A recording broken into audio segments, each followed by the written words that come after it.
Shalom chez vous, la paix du Seigneur est notre partage. Ce matin, souviens-toi de Jésus-Christ. Aujourd'hui, jour nouveau, souviens-toi de Jésus.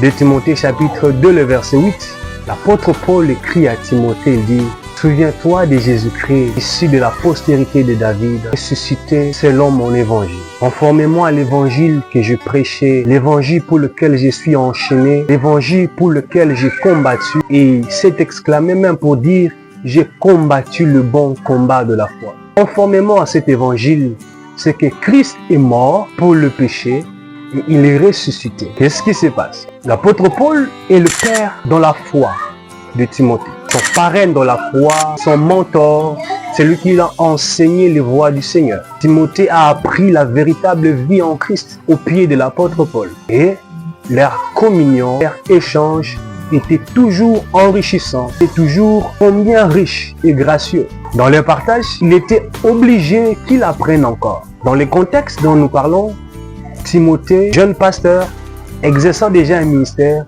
avait besoin des conseils, avait besoin d'être toujours avisé, avait besoin de toujours apprendre d'un aîné, de quelqu'un qui a précédé dans cette voie. Pourquoi l'apôtre Paul, c'est donc la responsabilité, la tâche de pouvoir enseigner toujours à ces jeunes pasteurs ce qu'il faut qu'ils comprennent, ce qu'il faut qu'ils sachent. Et surtout, des conseils pour la vie chrétienne pratique. Pas une vie théorique, pas simplement de la doctrine, mais beaucoup plus aussi la vie chrétienne pratique. J'aimerais nous partager des pensées. La première, c'est se souvenir de Jésus-Christ mort, ressuscité. On revient à dire que le véritable évangile, la véritable parole de Dieu repose sur la mort et la résurrection de Jésus. Gloire au Seigneur. La Bible dit que si Christ n'était pas ressuscité, notre foi, notre espérance serait vaine. Voilà ce qui fait la force de chrétiens. Voilà ce qui fait la force de ceux qui appartiennent et qui suivent Jésus. Pas dans un sens d'une religion, mais dans le sens d'une communion et une vie de chaque jour. Pour cela, leur espérance repose dans le fait que Jésus est mort. Après 3 jours, il est ressuscité, il est monté au ciel, il est assis à la droite de Dieu. Gloire au Seigneur. La résurrection. Le véritable évangile, mes bien-aimés, n'est pas simplement de dire tu auras, tu feras.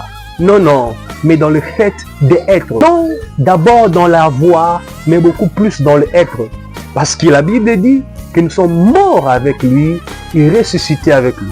Voilà, être mort avec Jésus et être ressuscité avec lui. Qu'est-ce que tu écoutes? À quoi tu tends tes oreilles? La fondation, le fondement, c'est de savoir que Christ est mort pour tes péchés. Jésus est mort pour porter nos crimes. Il est mort pour porter nos fardeaux. La Bible nous dit que le châtiment qui donne aujourd'hui la paix aux autres est retombé sur lui.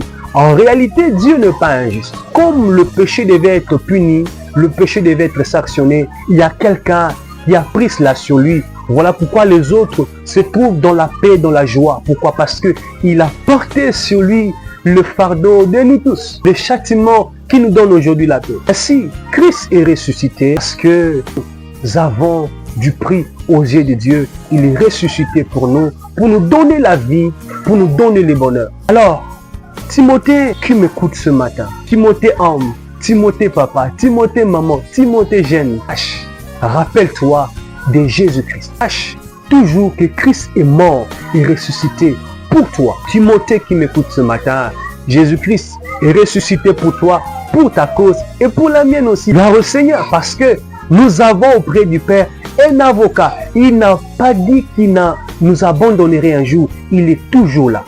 Alors, peu importe les problèmes par lesquels nous passons, peu importe nos difficultés, rappelons-nous que s'il est mort, il est ressuscité. S'il nous a donné la plus grande chose qui était la vie éternelle, le salut, le repos, la restauration auprès de Dieu, de la présence de Dieu, comment ne peut-il pas nous donner des miettes et des petites choses de ce monde, de ce siècle présent? Christ est mort pour ça. Pour non simplement nous donner une vie éternelle, mais aussi des choses petites sur la terre. Voilà pourquoi il dit à Pierre, celui qui va renoncer pour moi et pour l'évangile, ses parents, sa famille, sa femme, ses terrains, il va avoir dans le siècle présent au centuple et le siècle à venir, la vie éternelle. Il est là pour ça.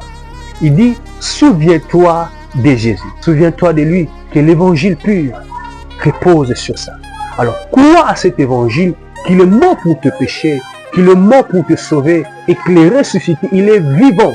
Gloire à Dieu. Jésus-Christ est vivant. Il est assis à la droite de Dieu le Père pour intercéder toujours à notre faveur. Waouh! Dieu est bon.